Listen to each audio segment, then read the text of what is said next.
It's the call up, and we have the first day of August. And usually I'm used to this being already deadline time, right? Like the deadline's already passed. It's the 31st, but no, we've got a crazy 48 hours ahead because it's been pretty quiet, Jack. We have not had that many trades, but we've had enough to break down some intriguing moves. We have the Noelvi Marte headlined package for Luis Castillo, which I'm really excited to fully break down. We already have an article on that at justbaseball.com, but we're going to dive into every piece there and the whole trade. James Outman made his big league debut. And I mean, I bet every player wishes they could make their big league debut at Coors, but that doesn't take away from what he did. He looks spectacular. We're going to talk about what he can do. And then we're going to speculate a little bit on what top end prospects could get moved. I've seen a lot of questions about that, whether it was our mailbag or whatever it may be, what prospects could get moved. And I think the Noelvi Marte trade was a little bit of a clue into, I love calling it the Noelvi Marte trade on the Prospect podcast, but the Luis Castillo trade is a little bit of a clue into, hey, some elite guys will probably get moved at this deadline. Yeah, 100%. I think that the Edwin Arroyo trade, the Levi Stout trade, and the TJ Sakema trade are good indications that, there could be guys that make a legitimate impact down the road that are getting moved. But yeah, aside from the Luis Castillo deal and the Andrew Benintendi deal, this deadline has been a little mid, no cap. So we'll see what happens there. Enough of that. But let's talk about that Luis Castillo trade, because that package, I think we all were on the same boat. It was a haul. And here's the thing is we say it's a haul. And so then the instant reply I get is, oh, so the Mariners lost the trade? No. And again, I've said this a few times, but I just don't think I can put it into better words than this, is that the last time the Mariners made the World Series or made the playoffs, Noelvi Marte was not even alive. He was not even on this earth. So from that lens, it's like, okay, there's a level of desperation, but that move wasn't desperate to me. I think it was just about the going rate for somebody like Luis Castillo. I think given that he doesn't have another year of control, given that you have 1 year after this season, made it a little bit hard to gauge exactly what the return would be. I expected, a top end prospect to go. I think the more surprising aspect of it was that an Edwin Arroyo was put into the deal on top of that, because Edwin Arroyo is really darn good. We'll get to him in a second, but we'll start with Marte.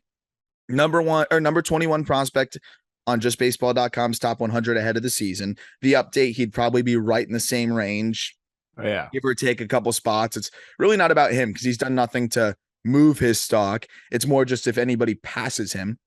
And ironically, one of the guys that could pass him is Elly De La Cruz, who now is in his own system, and that's a wonderful thing that the Cincinnati Reds have going on right now, is a lot of offensive talent now starting to either, mature in their system, or they're acquiring other guys. They obviously get two shortstops here who are very, very good.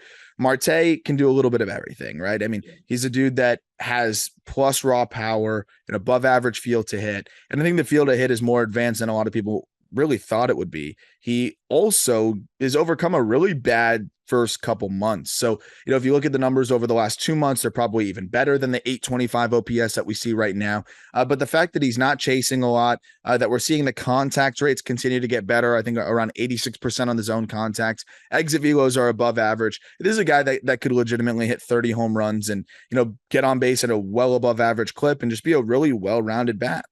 Yeah, 100%. I mean, 85 games as a 20-year-old in high A. You got to remember, and all these top prospects, we've been talking about them since they were at the complex or maybe even in the Dominican Summer League. But with Marte, he's 20 years old in high A. He's 2.5 years younger than the league average hitter there. And Noelvi Marte in 85 games has 19 doubles, 15 bombs, 13 stolen bases, and 830 OPS. So I'm not too concerned about that slow start because he is heated up. Will he join Elly De La Cruz in Double-A?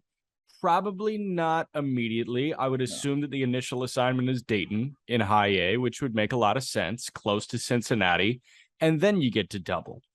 I think restructuring the Reds' top prospects, Elly De La Cruz is the number one prospect in the organization, but Noelvi Marte is not very far behind whatsoever. And I want to go back to the initial point you made about trying to declare a winner of the trade, because that's what everybody wants to do. That's what everyone wants. The Reds got fleeced or the Mariners got fleeced. Like, oh my God, the Mariners overpaid for Luis Castillo. No, like this was a mutually beneficial deal. I think if Arroyo was not involved in this, we'd still be looking at this trade like, oh, wow, the Reds got Noelvi Marte, but there was a little bit more to be had there. Yeah. The fact that they have Marte and Arroyo, and they got that high 90s arm and Stout, and they got another projectable reliever and more, I think you're looking at this saying it was a steep price. Seattle met it. They want to go for it. They successfully got the best pitcher on the market, and the Reds got the return on the guy who was the best pitcher on the market. So I thought it was mutually beneficial. I do not think that we have to declare a winner right now. Yeah. And, obviously we'll revisit it in 5-6 years when Noelvi Marte is a couple years into his big league career and Luis Castillo has signed a new deal. You also got to factor in, again, with that additional year of control, Luis Castillo is a prime extension candidate for Seattle. Yep. So you're looking at this almost as like, what on sign and trade? You trade and then you immediately begin negotiations to create an extension. It's like the Matt Olson thing in the offseason. So I thought this was a great deal for both sides. And Marte is the headliner. That was the lone headliner left for the Mariners. We'll see what else they can do. But I mean, we talk about all the young talent last year in the preseason, like right before spring training started, we were looking at Seattle as the best farm system in baseball. Now all those guys are either graduated or with Marte and Arroyo traded. So now the Mariners, the future is here.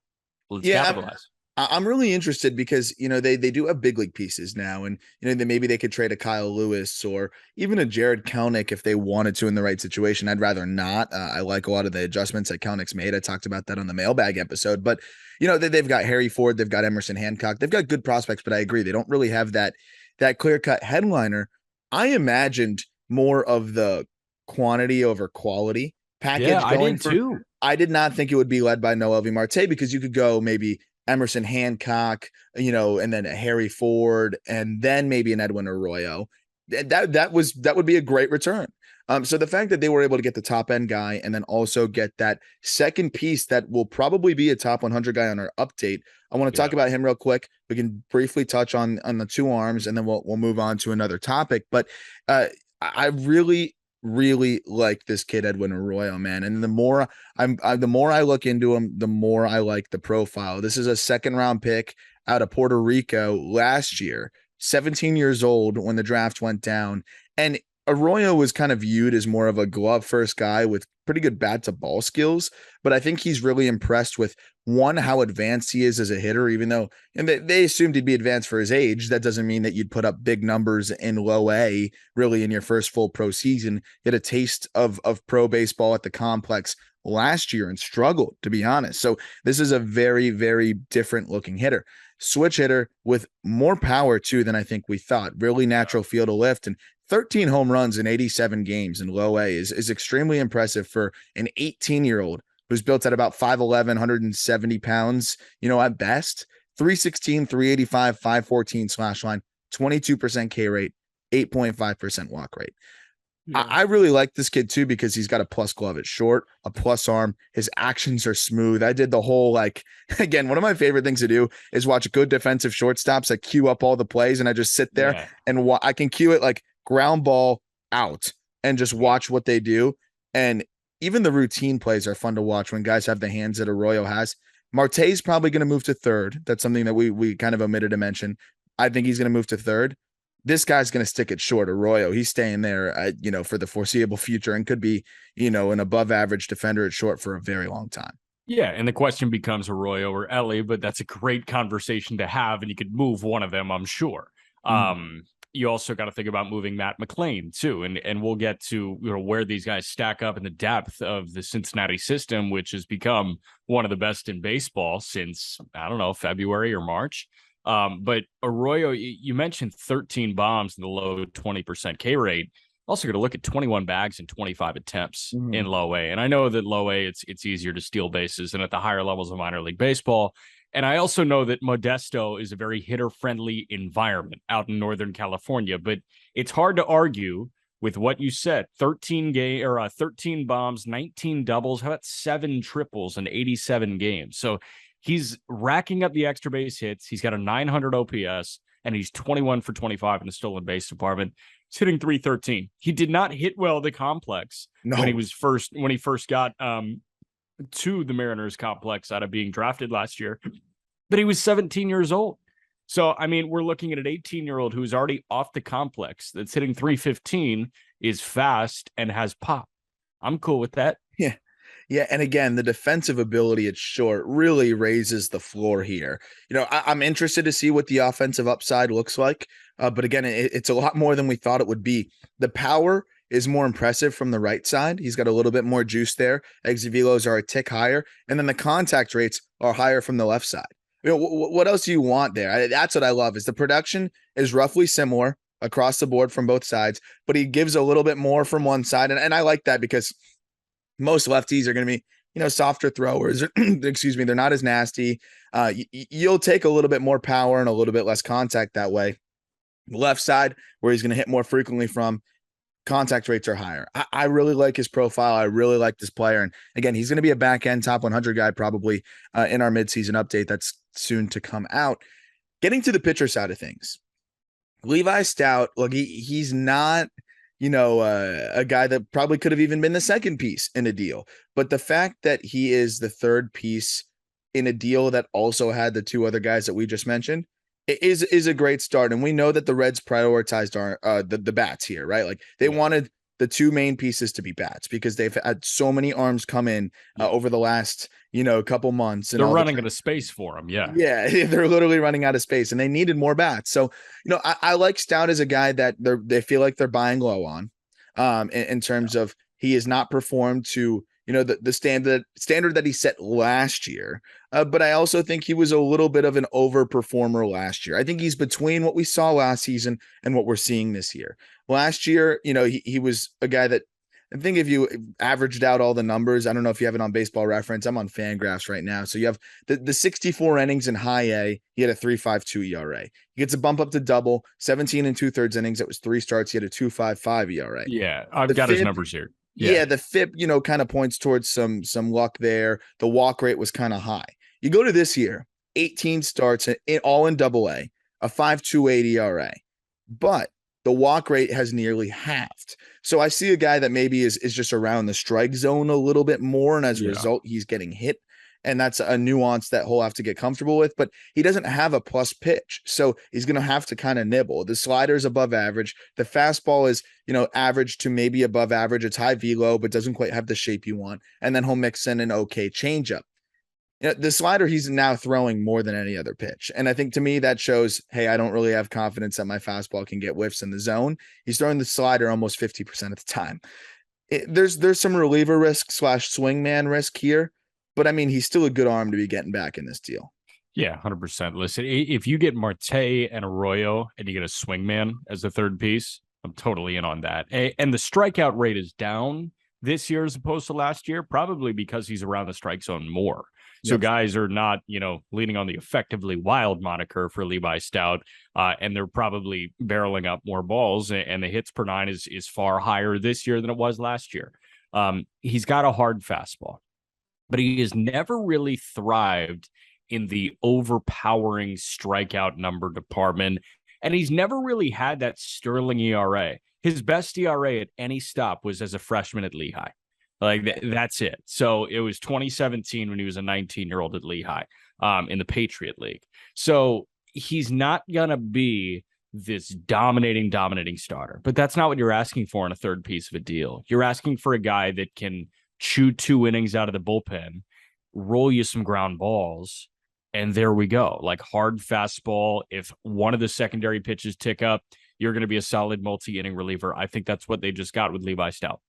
Yeah, and the last thing I'll say on him, I think those are all great points, is that I actually kind of want to see him out of the pen. And I'm curious what they'll do there, because I know he has good command and, it's improved, and he could probably be that guy that you use in spots. If you really need an emergency spot starter, he can be that guy. But I'd rather see him in short spurts out of the pen because he sits 94 with the fastball. If that ticks up to 96, he sits 83 with the slider, which again is an above average pitch. If that ticks up, to 85, he could be a better swing and miss guy in 1 or 2 inning spurts. If you need a spot start, he has the capability of being stretched out. Again, though, a talented enough arm to be a big leaguer, 24 years old. It's the third piece in the deal. And then I like the flyer they took here. with the I do fourth piece, too. because you could go with the lottery ticket if you wanted. They probably could have got a Dominican Summer League lottery ticket, or they could go for Andrew Moore. And Andrew Moore is a 22-year-old who was drafted in the 14th round in 2021. And he was horrible last year. It was just not good for him last year. 18 innings. He's exclusively a reliever. 18 innings last year. Walked more guys than he struck out, and the stuff just wasn't quite there. I wrote about this on the breakdown on justbaseball.com, but this dude's fastball ticked up 2 full miles per hour. So Seattle helped unlock something for him, I think there. He also added a curveball, which before it kind of blended with the slider. Now it's more of this hammer curve, and it's good. He's getting a ton of whiffs on that. And so now you're looking more, instead of 94, he's up to 96.5 on average with the fastball. Curveball is now a wipeout pitch. And you've got a dude that's striking out nearly 50% of batters at the same level that he sucked at last year. This is awesome. I love the progress that we've seen from Andrew Moore. And at 22 years old, I think he's probably going to get an assignment to high A pretty quickly and could climb quickly as a reliever. And this could be a big league bullpen arm that they added as a fourth piece in this deal. I'm with you, man. I mean, 32 and a third innings, 7 earned runs, 58 strikeouts in 32 and a third. That's 16 punch outs per 9.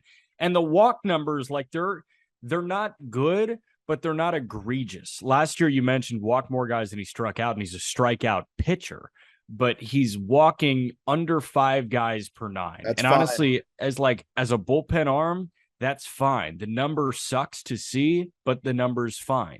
16 punch outs per 9, you take 4.7 walks per 9. The big thing with Andrew Moore, he's faced 133 hitters so far. How many homers do you think he's allowed? I'm going to guess it's 0 because of the question. It's 0. Yeah. He hasn't yet to allow a home run this year in 32 and a third innings, which is really impressive. Again, in Modesto, that's a hard environment to throw in. But the fact is, he comes on, he gets so many swings and misses, and nobody's hitting the ball to the stratosphere on his mistakes. I mean, that's what it's all about. And again, that's the fourth piece in the deal. So, they went with the higher floor guy instead of the lottery ticket. And I think that's the right move for the Reds, who, are looking to try to be good in the next 2 years. This isn't a full teardown. This is not, and we've said that this is not a full throttle rebuild, because they have a lot of prospects that are ready to go. So we're going to talk more about the Red system in future episodes, especially because they're going to make more trades. Brandon Drury's going to go. Tyler Mahle may go. You see, Drury might be an extension candidate now. Ken Rosenthal God. said that they might extend Drury. You know what? Well, I'll have to unpack that more later on. If the return is not a borderline, you're probably not getting a top 100 guy for Brandon Drury as a rental. But if you're not getting a solid return, maybe it's worth keeping him if he can put up numbers, and they need big league guys. So regardless, I think they should trade Tyler Mahle, because you need to trade a guy that can't pitch at your home ballpark. Yes. So I would say regardless, they're going to get more prospects. Tommy Pham will go. We'll see how everybody stacks up after, and we'll probably give the Reds almost a full episode coming up soon. I want to talk about the Yankees trade for Andrew Benintendi, because even though that one's a little bit more stale, we haven't talked about it yet. And I really like what the Royals did here overall. I think people were overestimating what the trade value would be for a rental Benintendi who's enjoying the nicest stretch of his career. And he doesn't impact the ball whatsoever right now. No, and it's a good bat for the Yankees to get, because they don't need impact as much as other teams, and they actually needed a bat to ball guy to balance things out. They need a guy that's going to put the ball in play and just put some pressure on the defense, because they've got the big boppers already. I love the acquisition for the Yankees, but for the Royals, they need arms, and I'm glad that they got 3 arms in this trade, because while they didn't get the Ken Waldichucks of the world or the Hayden Wesneskis, even, they were never going to for a rental Benintendi in today's game. They get Beckway, TJ Sikkema, and Chandler Champlain, I believe is how you say it. Beckway is the best arm in this deal. Yes. And Beckway is a guy that, I've followed along over the last couple of years, because his story is very cool. He's a guy that, pitched barely in college. He was under recruited. It went to what was it? It was Belmont Abbey. Yep. Belmont Abbey College, Division II school, and barely pitched there. our boy Peter Flaherty finds everybody, and he's the Cape GM for the Katuitt Kettleers, and Yeah. somehow finds this kid Beckway, and Beckway makes his way out to the Cape and really opens some eyes out there. Mid-90s fastball, wipeout slider, and that was enough to get drafted by the Yankees in the 4th round. He was a good pick because he's been really good. He struggled after getting promoted to high A last year and then has really settled in since then. I think Beckway could be a really, really good pitcher. Whether it's a reliever or as a starter, they're going to keep trying to keep him in the rotation as a starter. But I mean, this is a big league arm that the Royals were able to get here for a rental. Yeah, I think so. And I mean, Way so far, he's got a 3.73 ERA in 15 starts, 80 punch outs. So that's 10 strikeouts per 9. He's at about 3.5 walks per 9. So when I first saw this and I first dove into Way, Sakema, and Champlain, and I remember Sakema being good at Missouri. That's the thing. Like, he has not been good as a professional pitcher yet, but they might have the opportunity to jump on him. Way, the headliner, I'm with you there. Good story. He could turn into a starter, but he needs some more development. And that's where I start to worry because we know Kansas City can't develop pitching. I initially saw this return and I said, okay, this is going to be a buyer's market. Like, this might have been an underpay for Benintendi. And then you see the Castillo deal and you say, wow, this might be a seller's market. Chances are it's just like a fair market. It's just going to be like good. And every, transaction is going to be in its own unique vacuum. This was in its own unique vacuum. And you're right. I think a lot of people were overestimating the price of Andrew Benintendi because, yes, all-star corner outfielder. Andrew Benintendi was an all-star, but he does not impact the ball like many. And he was nowhere close to being the top hitter available on the market. So I think Beckway as the headliner was good. And I'm with you. Dayton Moore, when he was fielding calls on Benintendi, I wanted him to pick up and say, I want 3 pitchers. I don't want a hitter. I want no bats. No bats. And I'm glad he did that. That's exactly what they needed to do, right? I mean, if they got more bats, I would have lost my mind. My mind. Hey, look, if you suck at developing pitchers or you just have not identified them well, you got to take that Angels route and just get as many pitchers as you can. We can't screw them all up. Yeah. So I was hoping that instead of like 2 guys at high A and 1 guy at low A, they were going to go with 1 or 2 guys in triple and double. Yeah. But obviously that is, Hayden Wisniewski and Ken Waldichuk, and they're not going to do that. They're not going to do that because you know what? Those guys are probably going to be going for the blockbuster trade that the Yankees are going to presumably make. We know they're looking to make a splash, and those are the guys they want to deal, right? They don't want to trade Volpe. If they don't have to trade Dominguez, they don't want to trade Dominguez. And they may be able to put together a trade, and you're not going to trade one of those main guys if you can put together, 3 of the lower level guys and make it work. And the one thing I'll say about Way is he's a very unique profile as well. He comes at you with an assortment of pitches, and that cutter that we talk about on the Just Baseball show that has really taken the Yankees, big league team by storm and has helped them really be successful no matter who you look at. Beckway added that to his arsenal as well, and that's helped him. So he's got the slider, he's got a sinker, he's got a changeup, he's got a cutter, and then he's got a 4-seamer that he'll mix in as well. So there's a lot of different ways that he'll come at you. And remember, this is a very inexperienced pitcher in the grand scheme of things. So more innings, continuing to get better, continuing to get more experienced. And that slider is wipeout. I really like that pitch. And I'm interested to see, what pitches he starts to use more, or if he continues to just come at hitters with that assortment of offerings. Fastball sits around 94 to 95 miles an hour. Sliders in the low 80s. Changeup is in the high 80s. And then he has that cutter in the mid 80s. So he has a lot of different speeds that he can come at you with as well. And I like that. I think he's going to be a very difficult pitcher to game plan for as he continues to just learn the nuances of pitching and get more experience there. And, I think that's a great piece to get back. We can talk a little bit about Sakema. That's a guy that, again, you watched in college. One of your favorite, things to do is watch college arms matriculate through the minors. And he's not really done that to the degree that we hoped, but he has been good this year overall. He's been used kind of in a limited fashion meaning that, we've only seen him really in his starts go 3, maybe 4 inning spurts. Yeah. But in those spurts, this is the best that we've seen of him.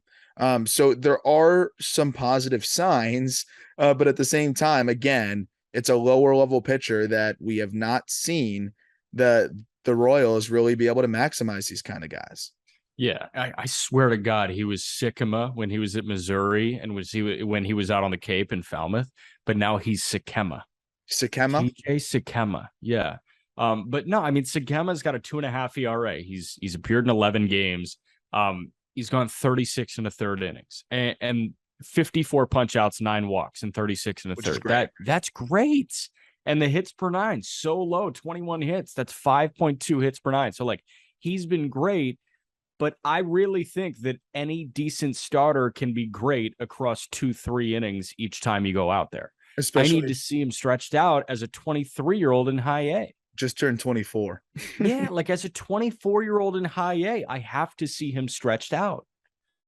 And that's the thing. Maybe, there's got to be something behind it. Maybe he's getting right from something. I don't know. He But missed all the last year. yeah. So, it's one of those things where I'm glad that he's looking good. I'm glad that he's getting outs, but yeah, we got to see this guy stretched out a little bit. The Arsenal, he leans on the slider more than any other pitch, and it's nasty as well. Ridiculous chase rates on that pitch. Changeup is good, it looks above average as well. And then the fastball is kind of that pitch that he tries to mask. Like it just isn't the best pitch in the world because it's more in the 90 to 93 range. And he's leaning more on the slider and changeup. So it's a good arm that they're getting here. Again, another guy that could end up being more of a swingman or reliever, but at the end of the day, he's getting outs. He's interesting. He's a lefty, and we'll see how the Royals decide to proceed with how they want to kind of develop him. But I want to see him give us a couple 5 inning outings or something before this season is over. But I understand the willingness to be careful with a guy that was out for the entire season last year. Yeah, 100%. And then the third guy, real quick, that we can hit on is Chandler Champlain. I think what Dayton Moore said was, I want your most reliable starter in low A too. And that's what Champlain has been. 15 starts, low 4 ERA, 73 and a third innings, 94 punch outs, 19 walks. It's a college arm out of USC that started in their bullpen, turned into a starting pitcher in 2021. Was not good as a starting pitcher at USC. So I think the Yankees drafted low, like they bought stock low in Champlain. And then here we are in 2022. He's already made an appearance with Quad Cities. But I mean, in Tampa, like I'll take strikeout numbers ticking up and walk numbers ticking down big time. No, this is a good buy low situation here. You talk about the Yankees buying low.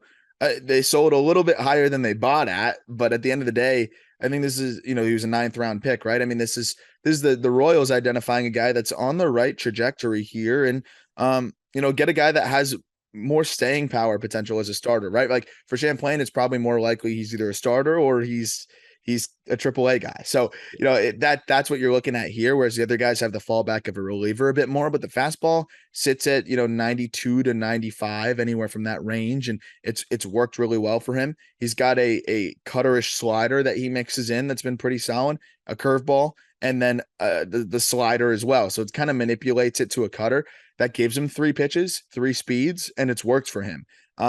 I'm interested to see how the Royals, develop this guy. They obviously felt like he was ready to go straight to high A, and that's exactly where they assigned him to. And again, the third piece in a deal here, not bad. And they get 3 interesting arms that you're hoping could be big league options, but throw as many irons into the fire as you can if you're the Royals who continue to struggle to, build sustainable pitching. This is the right way to approach it, I think. Yeah, I was going to make an analogy, but I shall abstain. I'll tell you about it when we stop recording. All right. Well, let's go to James Outman now, who made his big league debut yesterday. And I mean, dude, Outman, he couldn't have had a better debut. That's got to rank up there with one of the best debuts we've seen. Yeah. Blast a home run, 3 hits. You Google James Outman, and literally the headline for Yahoo Sports is Dodgers rookie James Outman hits a home run in his first at bat of historic MLB debut. Yeah, triple shy of the cycle. Yeah, I mean, could you imagine if he cycled in his That'd be debut? awesome. This is somebody that came out of nowhere a little bit last season. Seventh round pick out of Cal State Sacramento. Yep. Is that yeah?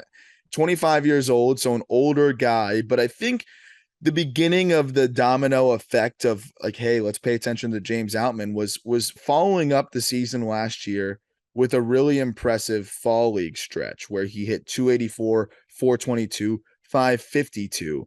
And now this season has just continued that momentum. But prior to the call up, Jack, 279, 381, 534, 21 homers, 11 stolen bases. It's a guy that can play center field, play a really good corner as well. Um, and just has continued to develop as a hitter. He used to strike out a lot and now has done some things to really improve in that regard. I'm shocked that the Dodgers brought him up, but clearly they feel like he can make more of an impact than Zach McKinstry, who was dealt over to the Chicago Cubs Yeah, for for Chris Martin. Chris Martin. Yeah, not the lead singer of Coldplay, No, the MLB reliever.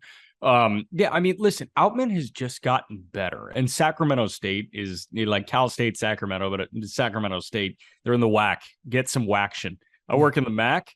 WAC might be better than the MAC.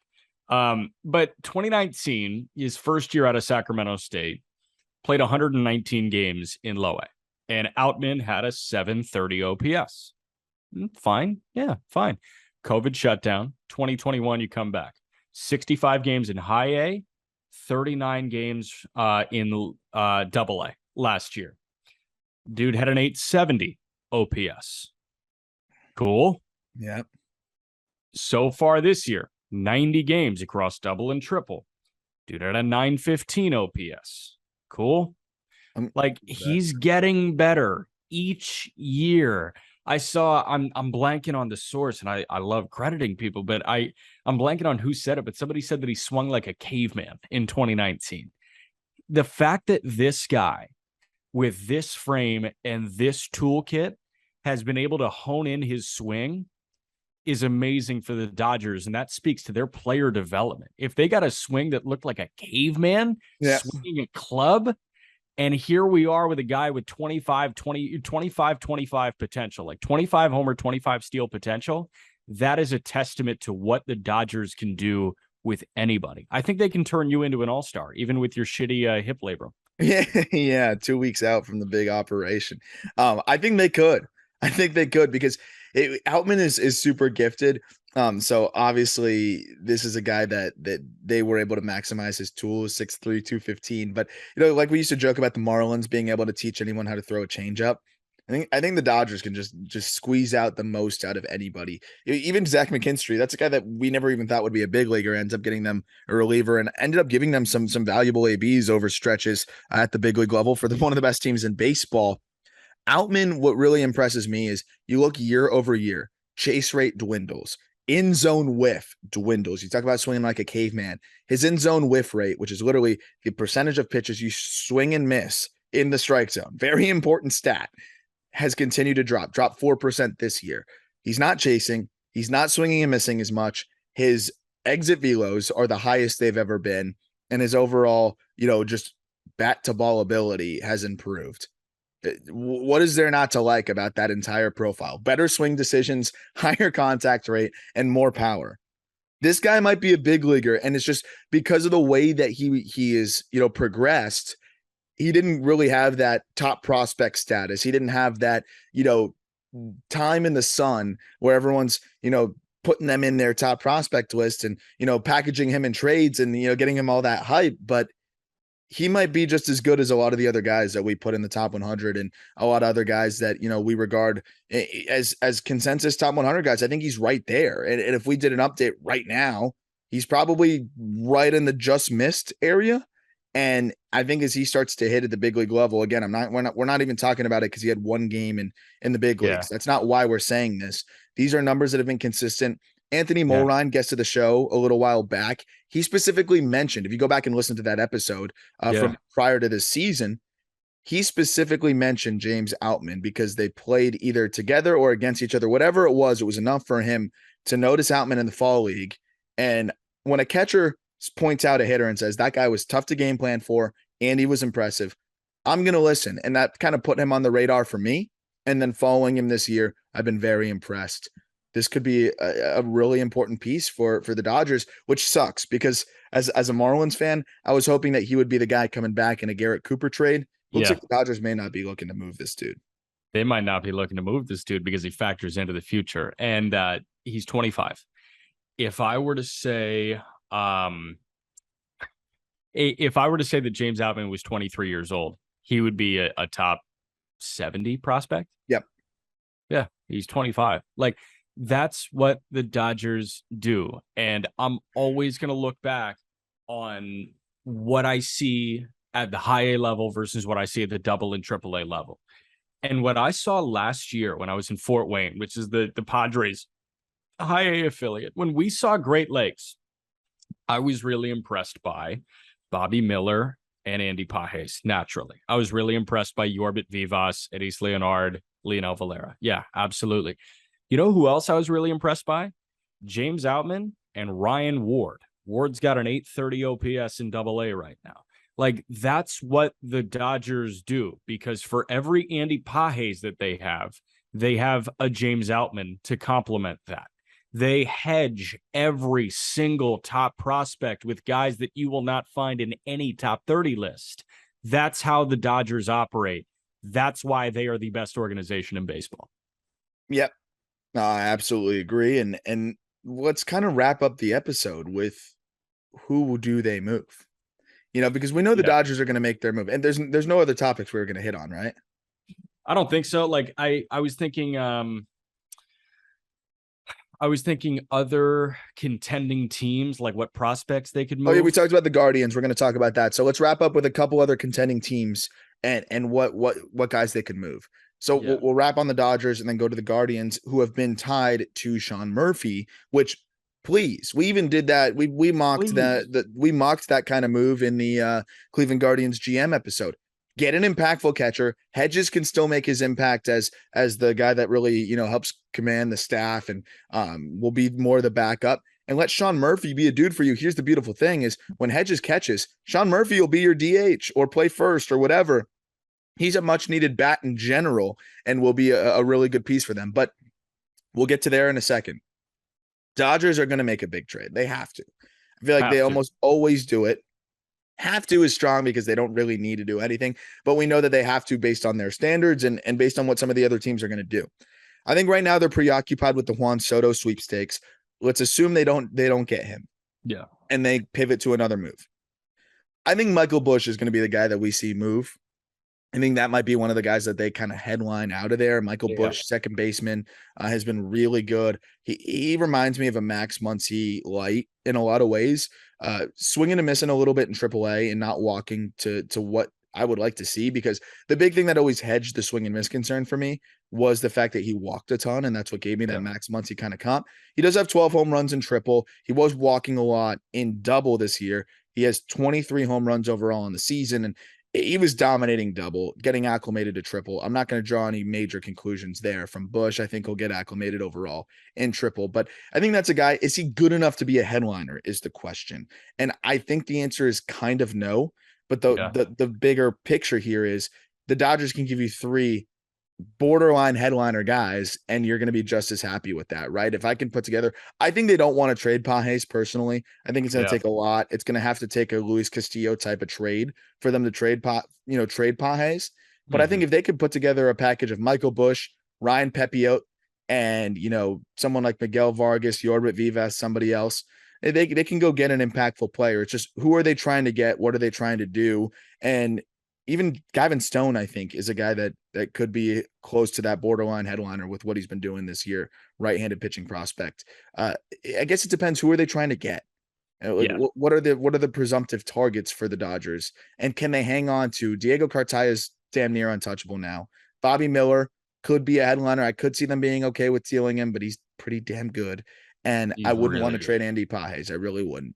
What are they looking at here? Like, what are some of the names they've been tied to, and we can kind of talk about whether they can maybe hold on to one of the blue chippers. Yeah, I mean, like it's just been Soto, man. Like it's the conversation is going to be about Soto until AJ Preller pulls the trigger and Juan Soto's a Padre. Like I want to guarantee it. I want to give the Jack McMullen stamp of approval on Juan Soto going to the Padres for the greatest haul in trade history. And that's going to be a really fun episode to break that down because it's a guest of the call up Robert Hassel and whoever the fuck else. Yeah. But from what I've been reading, like from reading the tea leaves, my understanding is Diego Cartaya would likely not be going anywhere. I think if there were three guys that they didn't want to move, it's Cartaya, Bobby Miller, Andy Pages. And I think that they can do it without moving those two. Now, I think one of these two will be the quote unquote headliner of a deal that they make for an impact player. Michael Busch or Miguel Vargas. And I think that Andrew Friedman is going to have to make a decision who he wants to hold on to because they play similar roles. A, not great defensive second baseman. Vargas can play third. Busch can play first. Vargas can kind of play first. Like there's a little bit of infield versatility. One's a right-handed bat. One's a left-handed bat. Who do you want to hold on to? Max Muncy sucks right now. Yeah. Maybe they want to hold on to Michael Busch because Max Muncy sucks. But if they believe in Muncy rebounding and they feel like the end might be near for Justin Turner, maybe they want to hold on to Miguel Vargas. I think it's going to take some internal digging deep from the Dodgers to figure out who they want to hold on to there. And anyone who listens to the podcast so for a long time has known that I've loved Vargas for multiple years now. So for me, it's a no-brainer. Like I know that Busch has more raw power, but Vargas can hit. He can play third. He can play second. He can play first. He can play corner outfield. He is the heir apparent to Justin Turner for me. I think Busch, could be the second baseman. Of course, if you could keep both, you want to keep both. But Vargas is a guaranteed good, I think at least average big league bat who can play a bunch of spots. I don't know if I could say that about Busch. He could get blown up at the highest level. And also has, at least if you're going to be an average defender at best, at least be able to play a lot of positions at an average level. Busch can't really do that. I would love to keep Vargas. Again, the guy's never not hit. Double negative, but he has never not hit. Like you look at every stop. He has always hit. He is such an easy swing. I'm the biggest Vargas fan ever. Even though he won't be a perennial all-star, he's going to be an above-average regular for a long time. Gavin Stone now, I think, is pitching his way into being a major trade piece. Yes. If they don't want to trade Bobby Miller, who's more physically gifted, how about moving Gavin Stone, who, I mean, my goodness, has he been spectacular this year? Dustin Demeter put out a piece on our site, one of our writers, on the prospect side, really diving into Gavin Stone and what he's been able to do this year. But a 1.41 ERA while striking out nearly 12 per nine, more than 33% of batters is just outrageous from a guy that is already now at the AA level doing the same things that he was doing in the lower levels. So you can't even say, he's just dominating younger hitters. Now he's doing it at the AA level. And this guy was a 5th round pick in 2020. Can I say, all right, I'm going to say something. You ready? Yep. Gavin Stone, I think, turns Ryan Pepio into the guy on the block. Yeah. I think what Gavin Stone has done creates Pepio's availability. And I think in any trade conversation, Friedman's going to say, hey, you see the guy that debuted for this year, Ryan Pepio? He can be yours. Don't ask us about the righty in AA, though. Don't do it. No, we're not going there. And there's a lot of teams that still, probably value Pepio in the same level. And I think Pepio's good, but I would way rather have Gavin Stone. I'd way rather have Gavin Stone than Pepio. So the Dodgers have a lot of opportunities to mix and match and make different deals. And I'm going to be very interested to see who they choose to hold on to and who they choose to move. Because it'll be very indicative of, kind of what their future plans are. Speaking of future plans, let's talk a little bit about the Guardians and what the whole trade breakdown could look like for Sean Murphy. I'm not trading Daniel Espino for anything.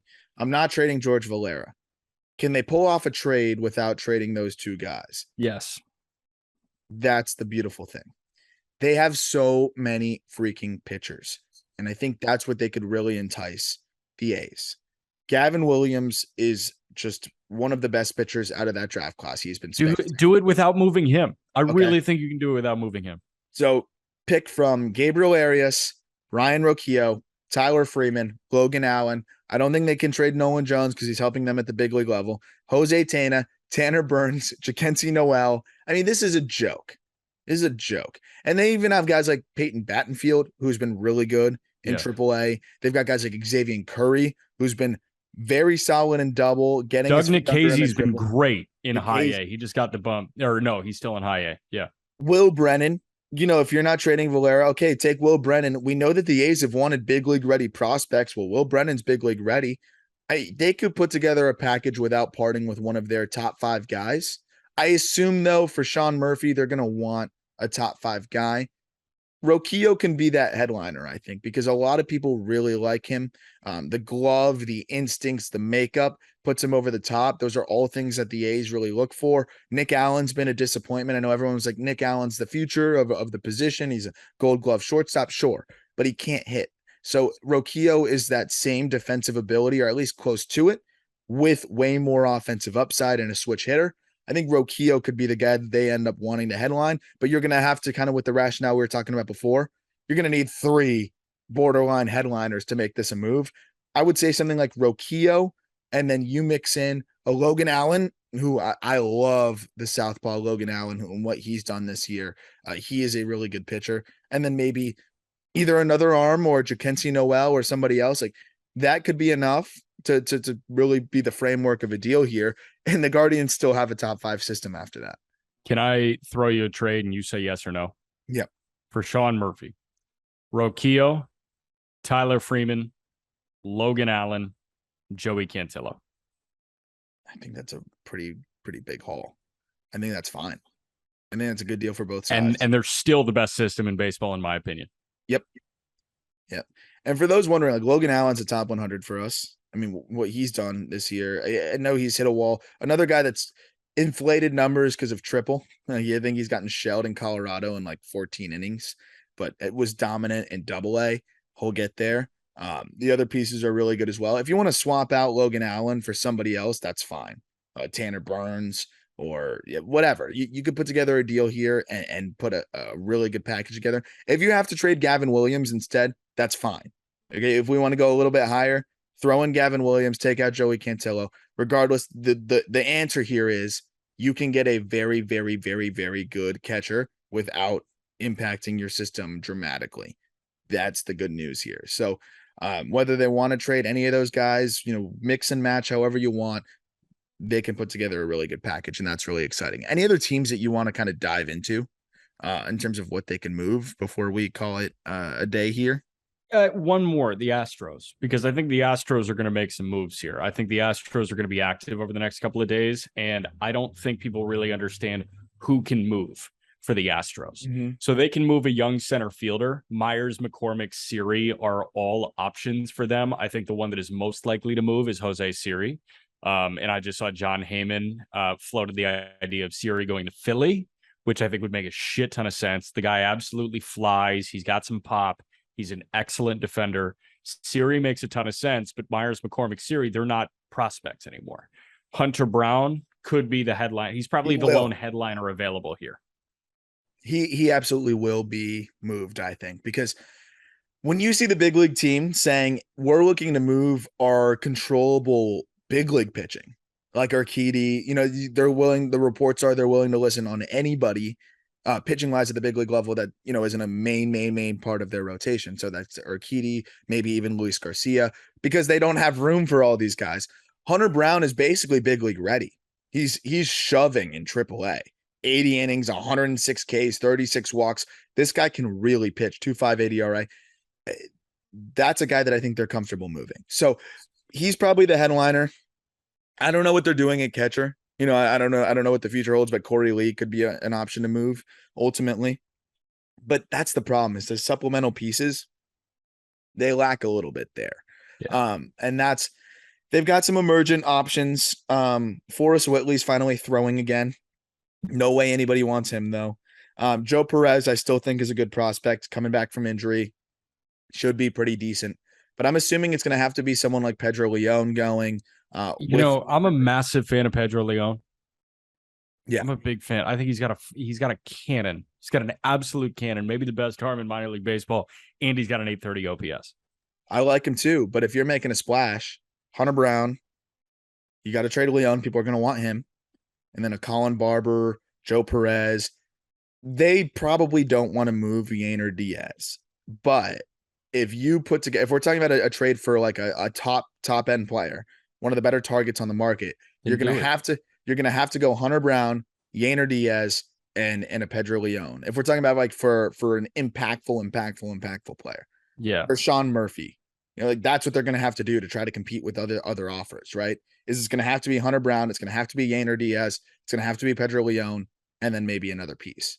Couple That might other be worth guys. it for him. Yeah. I think No, it might. I mean, I was just going to say a couple other guys that could hold a teensy bit of value for them. Chase McDermott, chirp, chirp. Shout out the Ball State Cardinals. McDermott provides a little bit of value. Shea Whitcomb provides a little bit of value. Matthew Barefoot provides a little bit of value.